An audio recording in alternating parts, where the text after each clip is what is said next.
Spoštovani naši dragi gosti, sve vas lijepo pozdravljam na današnje druženje ob izidu knjige Nikoli dokončne zgodbe Remza Skenderovića. Mislim da ga svi poznate, naše kolegu. Knjiga je išla u sudjelovanju sa Kulturnim centrom crnogorskih društava i Crnogorskim društvom Montenegro Ljubljana.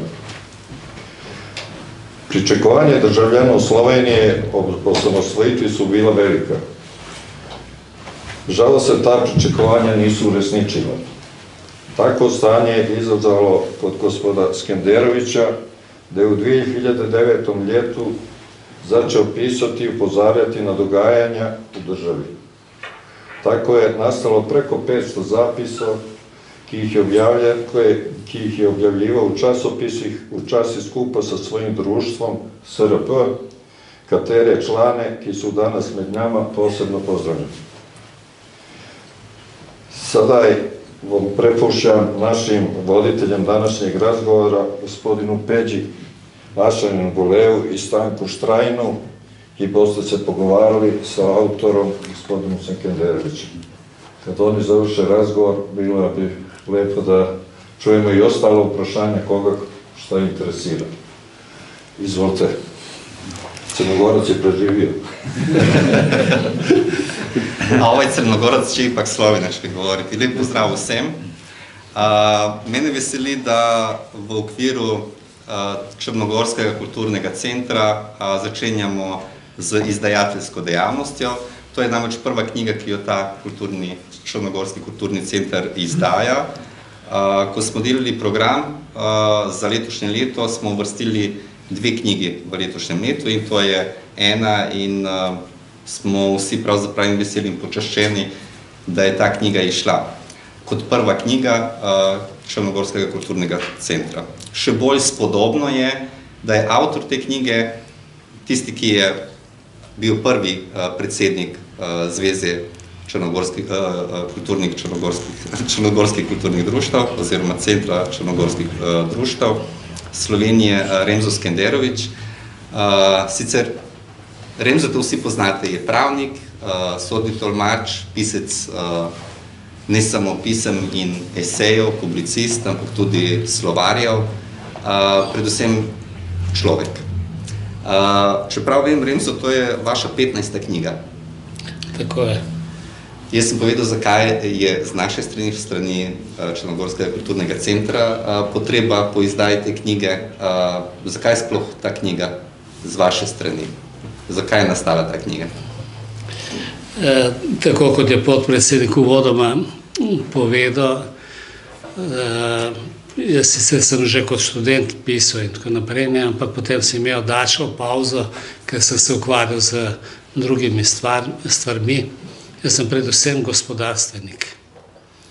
In potem sem po upokojitvi začutil potrebo, to je drugače moja velika ljubezen, in takrat sem se kolebal med pravom in vpisom na književnost, pa sem se odločil za pravo in mi ni žal, mislim, absolutno. Sedaj se pa skušam malo ukvarjati s književnostjo in s pisanjem. Tako da sem nekako se odzival na dogajanja v družbi, na takšna in drugačna vprašanja, pa še pokazal sem interes za nekatera druga področja. In tale knjiga, dolgo sem premišljeval, mislim, ker ene druge stvari, ko sem pisal, so tudi objavljene, ampak zdelo se mi je, da med temi 500 nekaj čez, mislim, ker jih nisem niti štel do konca, da teh približno 100 zapisov morajo ostati zapisani v eni posebni obliki. In sem po lastni izbiri določene stvari hotel, da se zabeležijo v tej knjigi. Ker vsi smo deležni praktično vsega tega, kar se dogaja od 2010. leta sem, da ne govorim, ker smo pač vsi manj ali več starejši mladinci in mladinke, da zadnjih 30 let smo pričali vsem tem, kar se dogaja v naši državi. In se mi je zdelo, nekateri me dolgo poznajo, ki so tukaj prisotni, In meni se zdi, da nekdo, ki se šteje za intelektualca, ne sme ostati tiho, ne. In da mora spregovoriti v taki in drugačni obliki. In zato sem pa spregovoril in sem hotel, mislim, da v tej knjigi ostane zapisano. Naslov pa sem, po pravici povedano, več je bilo teh možnosti, ker sem hotel, da ima neko sporočilno vrednost in dejansko to, kar se dogaja v družbi. Govorimo zdaj o naši, ker tukaj živimo in tako naprej, ne, in ustvarjamo, nekdo manj, nekdo več, da v bistvu gre za nedokončane zgodbe, ki se dogajajo v naši državi, ne. Nažalost nam se ponavljajo neke stvari že drugič v zelo kratkem času, v zadnjih 10-12 letih, in to naj ostane kot nek trajen spomin na neka dogajanja in tako naprej, na stran poti naše države, ne. Ja, Remzo, jaz sem prebral od 15 tvojih knjig 2, in sicer Rasuti teret in Nikoli dokončane zgodbe. Zdaj, če primerjam ta dva teksta, kot da jih je pisal, kot da sta jih pisala dva različna človeka.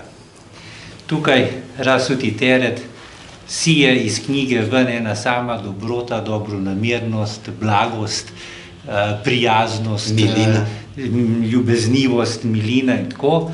Tukaj v Nikoli dokončani zgodbi pa na mestih že kar mal jezen revolucionar, ki slabo prenaša krivice, poziva celo k uporu, je izjemno kritičen in, ko bi rekel, prav slikovito kaže na dogajanje v slovenski družbi, ki ga, ko bi rekel, dobesedno bolijo. No in pa sem razmišljal, kako je možno, da isti človek napiše dva tako različna besedila. Sem prišel do enostavnega odgovora, preprosto zato, ker to, da si tako dobronameren in prizadevan in družbeno odgovoren, te je prisililo, da si tudi kritičen. A sem te prekinil? Tisti, ki ne poznate, mislim, to je ta knjiga, edina knjiga, ki sem je pisal v našem jeziku, ne, v črnogorskem jeziku, Rasuti teret, ne, ali pa Rasuti tovor. Da bi odgovoril na to vprašanje kolega Štrajna, ne, Stanka, bi povedal naslednje, zakaj sem se odločil pisati prvo v svojem jeziku. Jaz sem dlje časa prijateljeval, recimo zadnjih 10 let z znanim slovenskim pisateljem Venom Tauferjem. Večkrat sva se pogovarjala o številnih stvareh in tudi neke stvari sem zapisal, mogoče bo kdaj iz tega tudi nastalo. In ob neki priliki, ko mi je svetoval, če bi nekaj zapisal, glede na te bogate izkušnje v knjižni obliki, in mi je svetoval, in moram reči, da pametno mi je svetoval, če bi pisal v svojem jeziku, ker se bom lažje spomnil dogodkov za nazaj. Ker v tej knjigi praktično, ko pravi Rusi, je ta moja žizen, tukaj je moje življenje, recimo, sicer zbrano na 200 strani, in sem skušal in dejansko mislim, da mi je uspelo ostati avtentičen in pač tako, kot sem premišljeval v nekem daljšem časovnem obdobju, sem ostal to, kar v bistvu skozi daljše časovno obdobje sem doživel in ker sem bil, mislim. Drugač pa tukaj imam enega dobrega tovariša, s katerim od 69. leta, bi rekel, prijateljujemo. V našem jeziku je en fin izraz drugujemo in se ga ne da prevesti. Mislim, ampak da rečemo prijateljujemo, ampak glede na to, da pač razumemo to, torej mislim, nismo tovariši od takrat. Sem znal jaz biti tudi kot študent zelo oštar, recimo, mislim, tudi v gimnaziji sem to en passant dvakrat, čeprav sem bil soliden, prav dober, dvakrat sem bil kaznovan, mislim, in tako naprej, ker pač sem takrat izzival določene profesore, pa nespodobno se obnašal, pa tudi skozi študentsko obdobje, ne. To je glede tega pisanja, ne. Ampak človek potem pa z leti dozori, ne.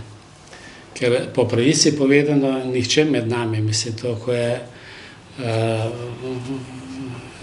kolega Lakis prej mečkano omena, nihče med nami, mislim, od 91. leta ni pričakoval takve Slovenije, kot jo zdaj imamo, mislim. Tudi slučajno, ne. In jaz sem skušal, pač to je bil moj način borbe in tako naprej, ker včasih moraš enim ljudem bolj ostro povedati, da te razumijo, mislim. Včasih tudi na robu skoraj nesramnosti, da dojame, ali pa po domače povedano, da govoriš z njegovim jezikom, da bi te razumel. Z njegovim jezikom v smislu, mislim, ne vem, ostrine, včasih tudi nesramnosti in tako naprej, recimo, ne.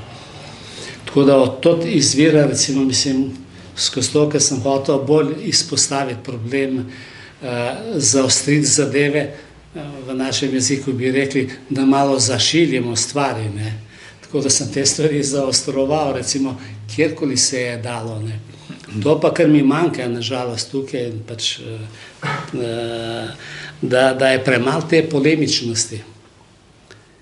Ampak so v glavnem skrajnosti, mislim, premalo je odzivov na to pisanje, ampak ne v smislu tega, da se žalimo, blatimo, ne vem, en drugega prizadenemo v polemiki in tako naprej.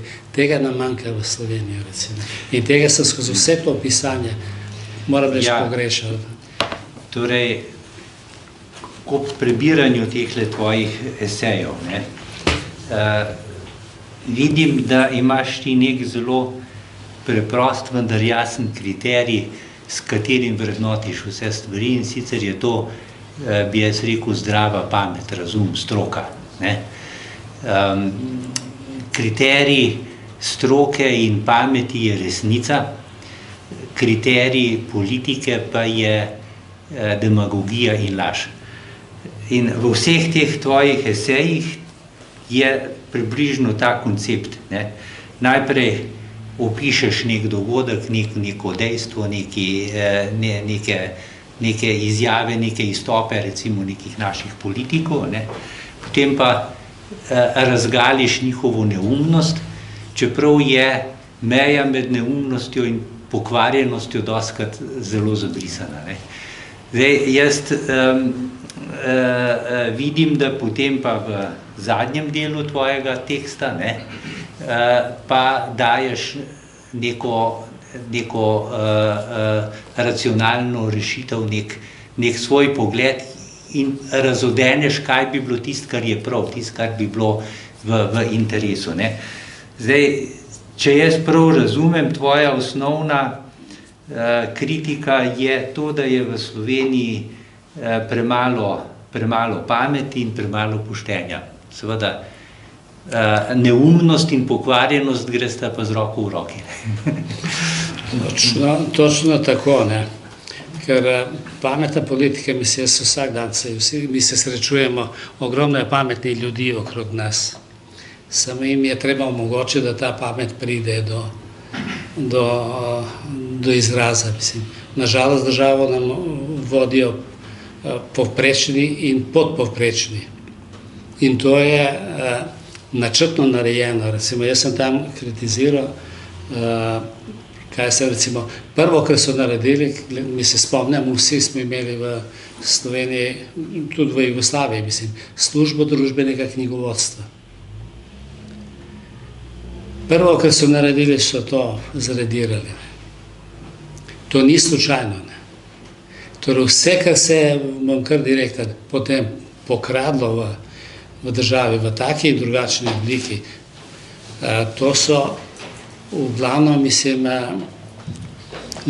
ljudje načrtno naredili, ker ni kontrole, ne. Naprej, kar je povezano pa s tem, mi sicer vse imamo, vse mi dva sva pravnika in tako naprej, recimo, mi imamo praktično hiperprodukcijo predpisov. Mi imamo vse predpisano. Če hočeš, da se zadeve ne urejejo v državi, potem pa moraš čim več predpisov sprejeti, recimo. Ali pa da bom še bolj grob, mislim, da je to Stalin počel, kada ni hotel kakšno zadevo rešiti, je rekel, oblikovati komisijo, ne. Torej je treba ustanoviti kakšno komisijo, pa bo reševala, pa tako naprej, pa ne bo rešila, recimo, ne. Drugi problem, ki recimo je izredno velik, jaz sem 10 let delal v banki in poznam sistem do natankosti, pisal sem nekajkrat na to temo. Praktično preko bank se je ogromno denarja pokradlo, ne. A zadeva je čisto preprosta, mislim, samo za informacijo, vsake 3 mesece vse banke, po takratni predpisi, mislim, da se tu zdaj nekaj veliko spremenilo, morajo razpredeliti vse komitente v bonitetne razrede, ne. In če hočeš ugotoviti klinično stanje banke in komitentov, je treba vzeti samo prvih 100 največjih, ostalih 1100 je treba pustiti pri miru, ne. In se hitro ugotovi, mislim, če je banka šibka, in kar je pa najbolj pomembno, banka je finomehanika. Praktično vse sledi, ni transakcije, ne v Sloveniji, kjerkoli, ki je ne bi mogel ugotoviti, kam je šel denar. Ker za vsakim odhodom denarja z bančnega računa mora stati pravni posel. In to se ni počelo. Nihče ni kontroliral.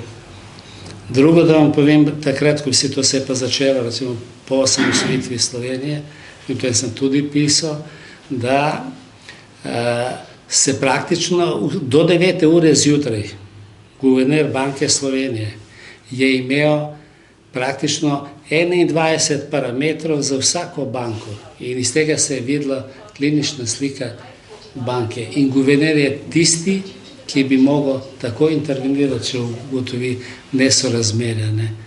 Poleg tega, v vsaki banki je zadolžen delavec, ki je sicer bančni uslužbenec, ampak on je povezan z bančnim nadzorom Banke Slovenije, recimo, govorimo konkretno. In vse, kar je nenormalnega, se ugotavlja. Torej, vse se ve in vse se ne ve, ne. Tako da, mislim, ogromno denarja odšlo iz Slovenije, pokradlo se in zdaj se pa vrača v neki obliki, pa tam, ne vem, za Alejo, ne, pač gradijo zdaj 4 stolpnice, pravi kapital iz Slovaške, ne, ma nemoj, mislim, ne. Natančno bi se ugotovilo, odkot ta kapital prihaja, ravno našo v Ljubljano, da bo postavil 4 bloke, pa takih blokov in hotelov je še v Sloveniji. To, Remzo, imaš zelo prav, ne. Jaz se spomnim uradno obrazložitev, zakaj je treba SDK anulirati, je bila, da je denarni promet, bančni posel, ne pa stvar neke SDK birokracije, ne. No in res, SDK je Slovenija odpravila, ampak ni šlo samo za prenos denarnega prometa na banke. Šlo je tudi za to, da se je izgubila kontrolna funkcija in sledljivost in vse to. In zdaj je očitno bančni posel to, da je to, ko bi rekel, zakonsko pooblastilo bankam, da lahko ropajo državljane. To je tista znana krilatica, kaj je ropa banke v primeru z ustanovitvijo banke. No in v enem od tvojih esejev zelo lepo razmišljaš o tem, kako naj državljani zavarujemo svoje premoženje. Se bojim, da pred našimi bankami težko ne. Seveda, ponudili so nam možnost teh pokojninskih skladov, pa vzajemnih skladov in tako, ampak če nekdo, ki se malo spozna na matematiko, preračuna gibanje inflacije, gibanje cen in te parametre osnovne, ne, vidiš, da je ves sistem narejen tako, da se bo neenakost med ljudmi povečevala, ne pa zmanjševala. No in to ta, ko bi rekel, socialna nota je v tvoji knjigi zelo lepo obdelana. Jaz sem hotel na nek način spodbuditi ljudi na razmišljanje, mislim. Upirati se je treba, mislim, na različne načine. Vsak, mislim, jaz ne vem, od okenčka nekega, mislim, administrativnega do, ne vem, zdaj imamo vsi težave, mislim, s kontakti z zdravstvenim sistemom in tako naprej, recimo. Tem stvarem se je upirati. Če bomo tiho, potem pa nikamor ne bomo prišli. Ker karavana gre naprej. In te premale, mislim, da, kako bi rekel, pogledajte, recimo, mislim, številne tovarne so propadle, mislim. Na začetku je mogoče prvih 5-6 let po razpadu, mislim, oziroma pač po osamosvojitvi, je bila kakšna reakcija, če bi šla kakšna firma v stečaj in tako naprej. Zdaj se nihče ne razburja, ni nobenega glasu. Včeraj poslušam, ker pač jaz sem vezan malo na Dolenjsko, sem dolgo živel, 350 delavcev včeraj v Revozu, mislim, je ostalo brez dela. A to ni samo 350 delavcev, to je krat 3, to je 1000 delavcev, recimo. In se enostavno se ljudje ne upajo. Vzamo tudi primer, mislim, evo, pogledajte zdaj s policijo, kaj počnejo, recimo. Ti ljudje se morajo upreti, grdo je, kar sem rekel zdaj, ker kadar se uniformirani upirajo, mislim, zadeve so resne, ampak morajo najti mehanizme, mislim, ve se, zakaj je vojska, zakaj je policija in tako naprej, to ne sme biti instrumentalizirano. Če vam povem, jaz mečkam eno digresijo, da bo malo bolj zanimivo, malo zbiram staro pravno literaturo, in sem našel en pravilnik prve jugoslovanske države, mislim, ki je urejala to državno administracijo, recimo, No, mogoče tako, kot je zapisano, ampak je dobro zapisano, mislim. Niso bili vezani na ministre, mislim, ti si bil državni uslužbenec in si pač bil v funkciji države. Ta prva Jugoslavija je imela to urejeno, recimo. Tudi zdaj, če je nekdo zaposlen v državni upravi ali katerikoli upravi in tako naprej, ali po vojski, v policiji, ne glede na to, kdo bo minister, on je strokovnjak za svoje področje in tako naprej, on se mora videti tam. Ne sme se bati, mislim, vsakega novega prihoda in tako naprej, pa nastavljati po strankarski liniji in tako naprej, recimo. In to ta država bo mogla to doseči, ker eno je, mi sploh ne, jaz se opravičujem, mislim, jaz ga imam malo v želodcu, mislim, tega ministra za notranje zadeve, tudi parkrat sem pisal o njem. Pa ne more, on ni policijski minister, on je minister za notranje zadeve. In to so dve različne stvari. Policija je stroka.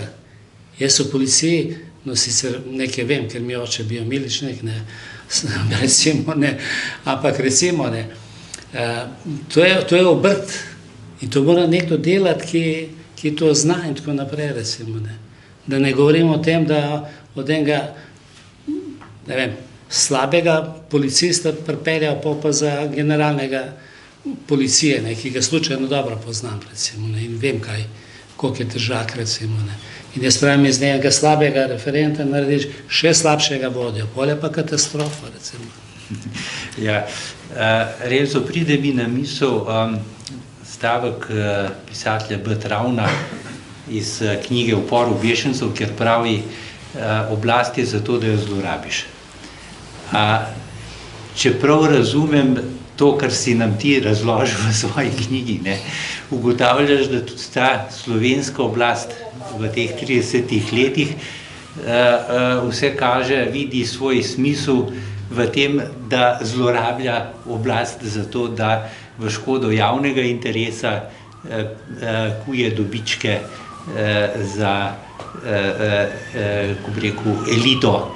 In tako postaja Slovenija vse bolj elitistična država, kjer ljudje nismo enakopravni, ampak so pravice, ko bi rekel, zelo porazdeljene. Elita lahko dela, počne, ne da bi odgovarjala karkoli, povprečni, normalni državljani smo pa dobri za to, da smo tiho in da delamo. Nažalost se bom vrnil potem, te nadzorne funkcije, mi imamo vse lepo predpisano, pa če gre za bančništvo, pa ne vem, velike sisteme, pa imamo, ne vem, nadzorne svete, pa posebna pooblastila, pa so se za to, pa za uno šolali in tako naprej. Še za nobenega nisem slišal, da bi odgovarjal, recimo, ne. Pa so zavozili, recimo, ne, ker kadar odhajaš, ti moraš, jaz se opravičujem, jaz pravim, bom pol nekaj povedal, jaz sem, ne glede na to, da smo zdaj v Sloveniji, jaz sem otrok iz Jugoslavije, ampak v smislu, se spomnimo, recimo, sem bil tudi na vodilni mesti in direktor, mislim, tovarne. Jaz sem mogel vedeti, 30. je plača, 12. pa so prispevki. Zdaj pa 3 mesece, 6 mesecev, 7 mesecev, niso ljudje prejeli plače. Po 5 let, ne morete verjeti, to vidimo skozi sodno tolmačenje in prevajanje, po 5 let ljudem prispevke ne plačujejo. Kako je to možno? Kako je to možno, imamo tako informatiko in tako naprej, recimo, da informativni sistem, da nihče ne ukrepa. To pomeni, da ti nadzorni mehanizmi nam ne funkcionirajo. In to moram reči pri meni, ne samo revolt, mislim, tudi besen sem, izzove zgodovinske odgovornosti teh ljudi. Sicer to nam ne bo pomagalo, pač in tako naprej. Ampak se ti ljudje ne zavedajo, mislim, da je zgodovinska odgovornost voditeljev pač Slovenije, kakšni so in tako naprej, recimo pred zgodovino za vodenje, slabo vodenje te države. Ne. Ker če govorimo, mislim, pa sploh o Slovencu in tako naprej, čeprav jaz nisem po rodu Slovenc, rad pa bi bil Slovenc po državni pripadnosti, ampak v polnem pomenu besede, mislim, dejansko zgodovinsko krivico delajo slovenstvu kot takem, ne. In tega se ljudje ne zavedajo, mislim, ne. Ne moreš ti, jaz vse razumem, mislim, kdorkoli je na oblasti, rad bi se malo nekaj omastno, pa sem pa kjene, ko pri nas pravijo, vzmi ali daj narodu, mislim. Ne moreš ti, mislim, vzeti na velik. In kam boš pa nesel toliko denarja, mislim. Pa tudi, če vse milijone pobašamo, vse mi, tako naprej, se rabi za eno normalno življenje in tako naprej, recimo, ne. Ne pa toliko kot nekateri. In vse se da to izračunati, vse se da videti, ampak nažalost tisti, ki bi mogli odločiti, ne odločajo. Ja, torej nesporno ugotavljaš, da odgovornosti pri nas ni, ker jo nihče ne uveljavlja, ne. Se mi zdi pa zanimivo, ne. Pravno gledano imamo kazensko in civilno odgovornost. Posledica kazenske odgovornosti je, da tisti, ki je kriv kaznivega dejanja, je kaznovan in gre recimo v zapor, ne. Posledica civilne odgovornosti pa je, da plača odškodnino oziroma vrne tisto, kar je neupravičeno pridobil, ne. Razlika, ki jo jaz vidim, je v tem, da pri kazenski odgovornosti je težko dokazovati krivdo, pri civilni odgovornosti pa pravzaprav je dovolj dokazati protipravno pridobitev premoženja in še nekaj, ne, tožba na vrnitev ukradene stvari oziroma stvari, ki ni tvoja, nikoli ne zastara. Medtem ko kazensko pravo pozna zastaralne roke in vidimo, da še tisto, kar se kje slučajno kakšen kazenski postopek, kot recimo proti Janezu Janši zadeva Patria, ne, vidimo, da je zadeva zastarala. Skratka, dokler ne bo uveljavljanje odgovornosti, na kar opozarjaš v knjigi, toliko časa ne pričakujem, da se bo v Sloveniji lahko kaj izboljšalo. To se s teboj strinjam, ampak bi samo malo še eno od zadev, ki jo je nekdo pač sprejel, ker jaz sem tam daljnega 76. pa 77. ki bi bil pripravnik na sodišču in sem potem naredil pravosodni izpit in tako naprej. Po takratnem sistemu, govorimo zdaj o kazenskem pravu, kako se to dela, ljudje sploh se ne zavedajo, kakšne manipulacije so to z nami in nasplošno z ljudmi. Smo po takratnem sistemu vse, kar se je v predhodnem postopku pridobilo dokazov in tako naprej, po se praktično na glavni obravnavi se je samo še nekaj malega ugotavljalo in tako naprej. In vam povem, da kolikor se jaz spomnim, da več kot 3 obravnave niso bile, in to za najtežja kazniva dejanja, pa so bila tudi gospodarska, pa umori, pa uboji, pa tako naprej. In kaj so naredili? Da vse sedaj, recimo, je spremenjen ta zakon, to ni slučajno, veste. Če hočeš nekoga kaznovati, moraš pa speljati postopek po predpisih, ker pač vsi se sklicujemo na vladavino prava, ne. Čeprav Janša danes ni hotel sprejeti tole gospod iz Bruslja, da bi se pogovarjal malo okrog vladavine prava na področju medijev. In sprejeta je sprememba zakona o kazenskem postopku, da vse, kar je pridobljeno v predhodnem postopku, to pomeni kriminalisti, policija in tako naprej, tožilstvo, kar pridobijo, vsi dokazi se morajo še enkrat izvajati potem. Zdaj pa, če vam povem, zdaj poteka ena zadeva, ker je 700 strani zahteve za preiskavo. Približno tam je 40 udeležencev. In ko bo to vse zaključeno, iste zadeve je potrebno še enkrat sodišče mora izvajati, vmes kakšnega ustrelijo, vmes kakšne stvar, en umre, pa zbolijo, pa ljudje potem se ne spomnijo in tako naprej. Tako kot je govoril en sodnik, naš mentor je rekel, po 3 mesecih, če se natančno stranka spominja podrobnosti, bodite malo pozorni na njega, recimo. Zaradi tega se zadeve razvlečejo, zato lahko pride do zastaranja v zadevi Patrie, pa pravijo, ni kriv.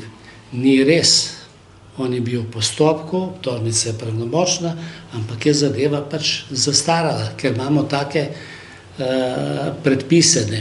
Drugi velik problem je pa, če govorimo o pravosodju, ker pač spet že malo tudi ga poznaš, ker si bil sodnik in tako naprej, da imamo praktično eno dobro število sodnikov in sodnic, ki se ne upa odločati, ravno zaradi tega strašnega pritiska, recimo, na sodišče. In zadeva, ki recimo, ne vem, bi mogoče v 2-3 obravnavah se končala, rajš traja potem 6-7 obravnav, in tako naprej. In te zadeve se potem pa kopičijo. Poseben problem, mislim, pa jaz to z gotovostjo trdim, da 50% odvetnikov v Slovenijo ta trenutek bi moglo izgubiti licenco za opravljanje svojega dela. Ker prvič ne poznajo stvari, so nepripravljeni, kako so končali šole, jaz ne vem, res da imamo ogromno šol in tako naprej. Ta drugo polovico, jaz pravimo te polovice, polovico pa četrtino bi jih poslal na dodatno izobraževanje. Zakaj govorim to? Ker vsi ti, ki so v funkciji pravosodja, morajo biti usposobljeni. Oni morajo iskati rešitve in tako naprej, recimo. Ampak ne z temi, da rečem, postopkovnimi pravili. Prej sem govoril, recimo, kako se da zavlačevati. Zdaj je moda, mislim, zdaj so vsi zboleli, zdaj vsi sokovi 19 se prelaga gor, pa to ravno pred 5 minutami, ko obravnava začenja, oni sporočajo, da ni mogel priti, on bi že mogel včeraj priti iz neke druge države, pa iz kakšnega konca, recimo. Tako da se praktično onemogoča, mislim, in strah me potem, mislim, ne da ne vidim rešitve, vedno so rešitve, ampak bolj odločno bo moglo se odločati na vseh ravneh. Ena od največjih zlorab v zgodovini Slovenije, ki jih ti zelo lepo opisuješ in prikažeš, je ta, ko bi rekel, tako imenovana bančna luknja, ki je nastala tudi tako, da je guverner Banke Slovenije Jazbec in njegovih 6 namestnikov, da so inscenirali po nezakonitih standardih umetno prikazovanje mnogo večjih izgub slovenskih bank, kot so v resnici bile, in je to prišlo na nekih 5,5 milijarde, v resnici pa so bile izgube mnogo manjše. No, s tem v zvezi sem že, mislim, da več kot 2 leti nazaj prebral kazensko ovadbo, ki jo je NPU poslal na tožilstvo zoper guvernerja Jazbeca in teh njegovih 6 namestnikov. No, in ta kazenska ovadba je napisana na nivoju ene magistrske naloge. Tako skrbno so zbrani dokazi, tako je vse razloženo in seveda ovadba je dolga 120 in več strani, podprta z ne vem koliko fascikli zbranega dokaznega gradiva. No, tega bo zdaj že skoraj 3 leta, tožilstvo še ni vložilo niti zahteve za preiskavo, niti ni vložilo neposredne obtožnice. Čeprav, če bi iz te ovadbe izkristaliziralo samo tisto, kar je najbolj enostavno dokazljivo, bi bilo dovolj, da bi lahko vložila neposredno obtožnico in bi guverner Jazbec, ki zdaj zaseda visok položaj nekje v evropskih krogih, kazensko odgovarjal. Ampak, če bo šlo to tako dalje, potem ta ovadba bo doživela zahtevo za preiskavo, ki bo napisana recimo na enih 500 straneh, potem bo preiskovalni sodnik izvedel preiskovalna dejanja, zahteval še dodatne preiskave in to bo vse skupaj naraslo potem že na recimo več 1000 strani, na koncu bomo imeli obtožnico, ki bo dolga 10.000 strani, medtem ko spis bodo pripeljali na sodišče z enim velikim šleperjem. Na tak način nikoli ne bo nobene odgovornosti uveljavljene in na tak način smo državljani, tako kot to ti pišeš, dejansko prisiljeni se upreti na vse možne načine. Zdaj, če jaz prav razumem, ti nisi revolucionar v tem smislu, da bi priporočal, da gremo vsi v partizane pa vzamemo orožje v roke. Seveda si pa gojiš pa neke simpatije do demonstrantov, ampak spet ne demonstrantov kar tako, pač pa zaenkrat mislim, da največ možnosti za to, da se kaj spremeni, vidiš v ozaveščanju ljudi, ki naj bi na volitvah nehali voliti, ko bi rekel, pokvarjene politične eksponente. Zdaj pa, moje vprašanje pa je, kako je možno volilno telo, se pravi 1,5 milijona Slovencev, ozavestiti in jim, ko bi rekel, dopovedati, da te politične opcije, ki so zdaj, niso ta prave. Da so to ljudje, ki zlorabljajo oblast, ne pa, da bi bili to ljudje, ki bi delali v korist javnega interesa. Takole, zadnji so imeli referendum, mislim, kako se da manipulirati recimo z ljudmi. Referendum v Kopru, mislim, tam, kje prostorske akte, ne vem kaj. In tam pride, ne vem, 22% od skupnega števila upravičencev, da pridejo na referendum, potem pa glasuje ne vem koliko in tako naprej in pravi 56% jih je bilo, ne vem, za nek predlog recimo, ne. No, tukaj sta dva problema. Prvi, ker se statistiko lahko veliko se manipulira, ne. Ampak drugi bolj je problem to, o čem se ti razmišlja, da ljudje se ne zavedajo, da na volitve je treba iti. In da jaz pravim, če ena od možnih rešitev je, ampak nažalost to tej vladajoči garnituri ne odgovarja, ne, bojim se, da tudi ne naslednji, da vsak, ki ne pride na volitve, bi mogel plačati kazen, ki ne bi smelo biti tako majhne, ne. Treba nas pa prisiliti, mislim, da izrazi svoje mnenje, pa tudi, če daš noter prazen listek in tako naprej, recimo. Ena je ta varianta, recimo. Druga varianta je, mislim, da se omogoči elektronsko glasovanje, ne. To mislim, da bi bistveno premaknilo zadeve, recimo. Da ljudje imajo možnosti, ker zdaj malo smo ratali komod, sploh tam mlajši in tako naprej, recimo.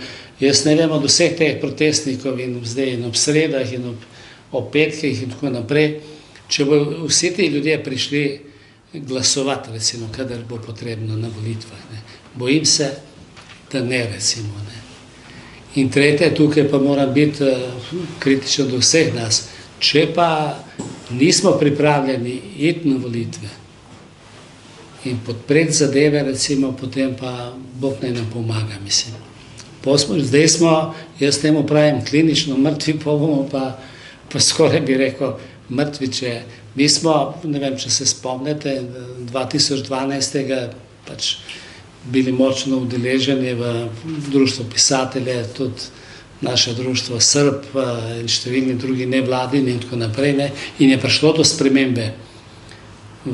Ampak nismo, mislim, eni so se stopili, ampak pa so prišli z isto politiko drugi, recimo, ne. In ker se mi zdi najbolj, mogoče malo idealiziram stvari, mislim, da mora na nek način se zagotoviti, da nevladine organizacije, da društva in tako naprej sodelujejo, mislim, ker je vrsto pametnih predlogov, vrsto pametnih ljudi, ampak nažalost mi imamo tak sistem, recimo, da mi sploh volilni sistem je treba spremeniti, recimo, če hočemo, recimo, ne. Ja, v Kraljevini Jugoslaviji je bil profesor Pitamic, Leon Pitamic, napisal knjigo Volilni sistem, ne. Ja, kjer je izrecno rekel, da je vsa skrivnost zmage na volitvah volilna geometrija. Se pravi, da z tem, kakšen volilni sistem imaš, lahko določiš, kdo bo dejansko na oblasti, ne. Zdaj, v primeru tega referenduma o vodah pa smo videli, da je civilna družba tudi lahko izjemno močna, če se odzove in če reagira na neumnosti in kako bi rekel, zlorabe, ki jih oblast sprovaja, ne. Vendar, seveda, ključno vprašanje pa je, kako na naslednjih volitvah ozavestiti ljudi, kot praviš, da bodo šli na volitve, in potem morda še večje vprašanje, koga bodo volili. Kakšna je ponudba, ki jo volivci imamo, ne. Zdaj, civilna družba, kjer je veliko treznih, poštenih, strokovnih ljudi, nekako sploh ne more postaviti svojih kandidatov, ker je kandidiranje na slovenskih volitvah dejansko izključna pristojnost strank. Tudi če bi kdo kot fizična oseba želel in lahko kandidira, ne, vendar niti teoretično ne pride v parlament, ker je nemogoče, da bi nekdo kot fizična oseba dobil 4% glasov v celi Sloveniji. lahko zmaga v svoji občini, ampak potem, ker je proporcionalni sistem, seveda pridejo v parlament izključno predstavniki etabliranih političnih strank, ti pa seveda trgujejo z svojimi interesi na škodo naroda. Jaz mislim, sem hotel dve stvari povedati. Prvič, jaz mislim, da vseeno se premikajo zadeve. Samo bi mogli malo še bolj odločno pred volitvami vsi nastopiti, vsa društva, organizacije in tako naprej. Da čim več ljudi pride. To pa, kar je, jaz pravim, naša nesreča, govorim o Sloveniji, da mi praktično nimamo koncepta razvoja države, da lahko potem za nekaj držiš vse te stranke in tako naprej. Mi ne vemo, ali bomo industrijska država, ali se bomo s kmetijstvom ukvarjali, ali se bomo z obrtništvom, kaj bomo in kako bomo, recimo. Mi tega koncepta nimamo. Ker potem, če imamo, recimo, če smo, ne vem, in tukaj najbrž bo potrebno doseči, mislim, nek dogovor, mislim, v kateri smeri se bo razvijala država. Zdaj govorimo, ne vem, recimo, upam, da še približno držim podatek, zdaj govorimo, mislim, o stanovanjih v Sloveniji, primanjkuje sem pa, če sem si dobro zapomnil podatek, pred 3-4 leti v Sloveniji približno čez 100.000 nekih enot stanovanjskih nezasedenih. Upam, da približno drži ta podatek. In jaz sem takrat pisal, mislim, ne vem, po prispelu ali v tem, kakšni drugi, recimo, da v Sloveniji bi enostavno mogli prepovedati nadaljnjo pozidavo zemljišča. In je treba obstoječe vse te resurse skoristiti, omogočiti, tudi nezasedena stanovanja in tako naprej, po denacionalizaciji, ali imajo po 10 stanovanj in tako naprej. Jaz se prišel izrazil, jaz sem za te stvari malo bolj revolucionaren, jaz bi vsa ta stanovanja vzel in dal v uporabo. Nihče nima pravico ne zemljiščem, ne stanovanjskim prostorom kar tako razpolagati prosto, ne glede, nihče ti ne jemlje pravico privati in tako naprej. Ampak gre za širši družbeni interes in jaz bi te vzel in dal v najem in z neko najemnino, pač te ljudje odplačajo to nepremičnino in tako naprej. Kaj pa pomaga, ne vem, v centru, če, ne vem, 100 stanovanj praznih, ko jih nihče ne koristi, samo propada, recimo. Ljudje so pa brez stanovanj, recimo. To je, recimo, ena od možnosti, kako malo ukrepati. Ja, vendar takrat, ko odrekneš v lastnino, Slovenci izgubimo pamet. Vem, samo v končni fazi temu ne, dobro, to je drugo. Ampak še eno vprašanje sem hotel reči, tisto, ko si govoril o premoženju, pa postopki, pa tako naprej. Mi smo v okviru tele našega društva Srb pomeni Slovenija, resnica in poštenje. Mi smo se tam ustanovili enkrat 2009. leta in več čas nekaj malo Ropotamo in tako naprej, nas 12 je. In smo predlagali en ustavni zakon, mislim, malo ga bom poenostavil, da boste razumeli, in celo moram reči, takratni predsednik parlamenta nam je prisluhnil, da nas je sprejel, Weber, da smo mu razlagali idejo in tako naprej, recimo, en ustavni zakon, s katerim bi država pozvala državljane, za katere se ve, da imajo, pustimo tiste pod milijon, mislim, ampak ki imajo nad 1 milijon evrov premoženja, da pač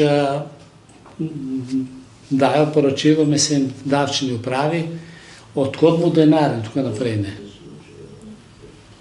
Če ni dokazljivo, potem je treba vzeti. Pa malo še rešljeno, če vas zanima, vam lahko prepošljem, ker ga imam nekje še shranjenega in tako naprej. In v nasprotnem primeru, da se postopek uvede, recimo. V tej zbirki je zelo široka paleta tem, pravzaprav področji, ki jih pokrivate. Eno so te visoko intelektualne teme, obračate se na bančni sistem, kritizirate vsakokratno vlado, ne glede na to, katera je, celo poimensko, delite rdeče kartone ustanovam, institucijam in tudi posameznikom, politikom. Pišete o vladarjih iz senčnega ozadja in o tistih, ki so na očeh vršilci dolžnosti. Kot je Stanko prej omenil, pozivate na upor. To so zapisi od leta 2009 do letošnjega leta. A se kaj premakne po vseh teh zapisih na teh področjih? Nažalost ne. Nažalost ne.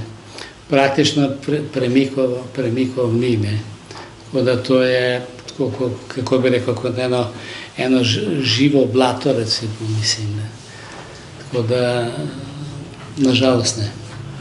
Tako se moram reči, ne razočaram, mislim, sej, nažalost je ena generacija izgubljena, 30 let je velik za naše življenje, recimo, aktivno in tako naprej. In če se neke stvari ne uresničijo in tako naprej. Poglejte, recimo, zdaj tole manipulacijo, recimo, to je najbolj sveže, da boste lažje razumeli, se razumete, ampak mislim, da se malo spomnimo okrog statističnih podatkov. Vsak dan nas prepričuje, pa ne vem, taka rast, drugačna rast, ja kako? Odkot lahko raste, mislim? Zakaj se pa zadolžuješ? Če rasteš, mislim. Ni nobenega razloga, mislim, pametne kvet. Jaz sem imel krasnega profesora na fakulteti iz finančnega prava in financ je rekel, vsaka rast na 3% ni normalno, pravi. In če ti nekdo ponuja zaslužek, pravi, več kot 3%, pravi, bodite previdni, je govoril, recimo. Ja. Ker to niso več normalni posli. In s to statistiko, mislim, pa manipulira, pa smo to zaposlili, pa pogledajte, recimo, mislim, to več tudi ni higienično. Mi zdaj bomo prebili tunel skozi Gorjance gor, mislim, ga prebijamo že 30 let. Bomo pa tam drugi tir, pa tako naprej, kar naprej napovedujejo, s katerim denarjem. Ta isti moj profesor, ki sem ga omenil, ne, je govoril, življenje so 4 računske operacije, plus, minus, krat in deljeno. Tisti, ki ne obvlada tega, ne more tudi višjo matematiko poznati, pa trigonometrijske funkcije, pa ne vem kaj, recimo, ne. In ta seštevek nam ne znese, mislim, vse te obljube, mislim, pa odpiranje, pa zapiranje. Ravno zato, ker v svoji knjigi odpiraš vse te teme tako racionalno in dosledno, ne, sem prepričan, da bodo mediji to tvojo knjigo blokirali, ne bo nikjer objavljeno, da je šla, ne boš prišel na televizijo, kjer bi lahko razlagal svoje ideje, ne. Ampak kljub temu pa jaz mislim, da je visoka vrednost in to me tisto, kar me res veseli, ne, je pa to, da so med nami le ljudje kot ti,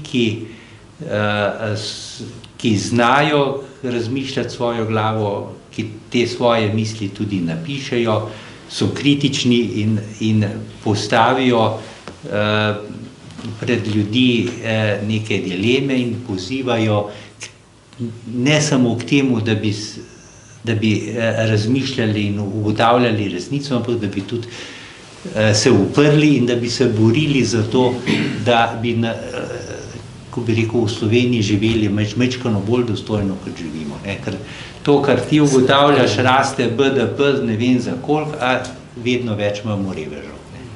Ja. Tako da... 1 ura je že za nami. Eden izmed esejev nosi naslov Ne morem molčati. Verjetno tudi vi ne morete toliko časa molčati, tako da imate zdaj možnost zastaviti še vprašanje avtorju. Ja, sicer bi pa lahko debatirali še celo noč, ne?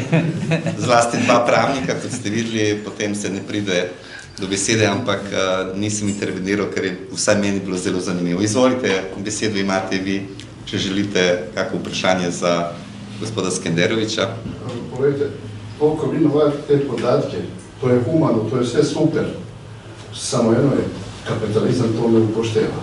Koliko neko ima stanovanja za kapitalizam je to sve normalno.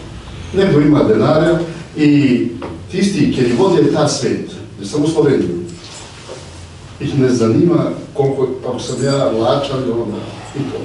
Tak je taj kapitalizam zdaj. I samo je bio politik do pred kratkim, kjer ga je nekdo hvalio na tem svetu. Samo tudi njega zdaj ni več. A to je bio austrijski kancer, pa su ga dame hvalile. Rekle, taj je pa idealan. Za austrijski kancer, da su dame govorili idealan, znači pa ni on ne bo. Kapitalizam je, to pravite 306 ali koliko revozu na cesto. Kapitalizam je vlasnik to odluča. To je njegov vlasnina isto ko su naše čevlje. On se odluči, on zapravo dao na cestu i tu već nije pomoći. Pomoći, već nije obrednija organizacija, kako govorim posljedno, mislim, kaj se primenio. Pogledajte, politika lopovu, sport lopovu, kultura lopovu, posudci samo lopovu. Z vaše desne nije bivši gospod sodnik, on to mnogo bolje pozna kako te stvari vodio. Tisti koji mi ne vedao nič od soslovu sam jaz, pa meni podobni, bi sve zaprli pa pokoždavali. Sodnik pa to mnogo bolje vedi. Kaj je zdravo vas, kako to vedi? Kaj naj ti povem, en znan človek Hesel je rekel, je napisal eno knjižico lušno, dvignite se.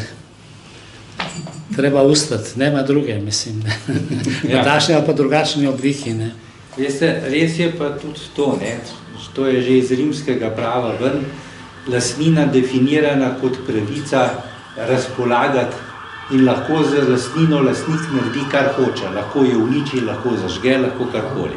Vendar so pa že rimski stari pravniki v določenih stvareh